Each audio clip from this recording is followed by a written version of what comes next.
రాణాజిరాజు SP 4 రోజుల కిందట constable కేసుల్లో 2 వేసేయాలని చెప్పినాడంట. నాకు వార్త తెలిసిందే నా కొడుకుకు చెప్పినాను, నాయన వద్దు ఈ వార్త తెలిసిందే కన్నారు అంటే, అమ్మా మంత్రితో చెప్పి అమ్మా అన్నాడు. ఎన్నెన్ని ఫరూక్తో చెప్పమని నిన్న చెప్పించిన నాయన. ఆ ఫరూక్ ఏం చెప్పినాడు, ఈ ఎస్పీ డ్రామా ఆడి నా కొడుకుని ఖతం చేశాడు. నేనైతే ఈ బాధను భరించలేను. నా కొడుకు తప్పు చేయలేదు, కానిస్టేబుల్ చంపలేదు. చంపిన వాళ్ళు వేరే, చంపిన వాళ్ళు సుబాను మాలిక్ వాళ్ళల్లో ఉండారు. నా కొడుకుని బట్టలు పెట్టుకున్నాకే ఎంత ఇది నాయన వాళ్ళకు తెలుసు. ఒక్కడు దొరకలేదు పెద్ద అని.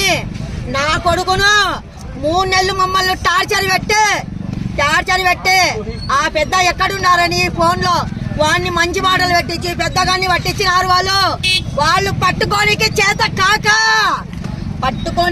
కాక పెద్ద రాజకుమారును పెట్టుకోనికి చేత కాక నా కొడుకుని కుమ్మక్కయ్యి 3 నెలలు మమ్మల్ని ఫ్యామిలీ మొత్తం సఫర్ చేసినారు. చేసే నా కొడుకును సరే నాయన పట్టిస్తాను, ఈ సఫర్ మాకొద్దు అని వాడు ఊరు అన్నం నీళ్లు లేకుండా తిరిగి వాడిని పట్టించినాడు నాయన.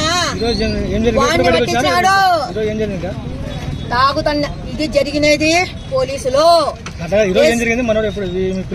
మానవుడు పొద్దున మైతుకూరుకు స్వామి దగ్గరికి పోయొచ్చినాడు. వచ్చి అమ్మ నేను వస్తానని చెప్పి ఇంటికి పోయినాడు. అన్న చెట్టు కింద తాగుతుంటే వీళ్ళు కారు వేసుకొని పోయినారంట. తుఫాను ఏందో 8 మంది పోయినారంట.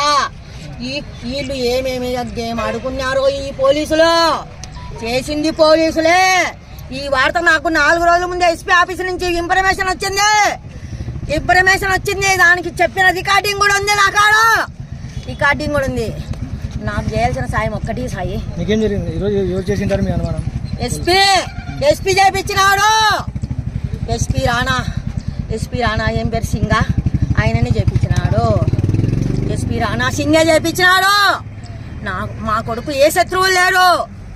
ఈ లుంగొక మాట కూడా చెప్పినారు. ఇంతకుముందు నా కొడుకు బయటకు వచ్చినప్పుడు ఏమని టాక్ వచ్చింది, ఈ సంజీవ మనుషులు చేసినట్టు పోలీసు వాళ్ళు చేపిస్తారంట అని చెప్పి ఆ టాక్ వచ్చింది. ఆ టాక్ కూడా వచ్చింది నాయన. మేము